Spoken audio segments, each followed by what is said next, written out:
Thanks for joining Pioneer Library System for 5 cookbooks from 2020 that you don't want to miss. Who doesn't like a good dessert cookbook? Pie Academy by Ken Heydrich is a classic in the making with tips for all levels of pie makers and plenty of fillings to choose from. The Mexican Home Kitchen by Meli Martinez. Martinez, originally an online blogger, brings different recipes from across Mexico and introduces us to the basics of Mexican cuisine. Ottolenghi Flavor. This author you might know from his past books about veggies, and he makes veggie-forward plates pretty cool. The Full Plate by Aisha Curry.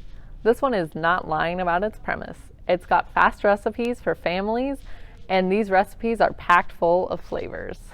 Cooking for One by America's Test Kitchen. You can't go wrong with anything by America's Test Kitchen, and this one is great because it has kitchen box improv on every page.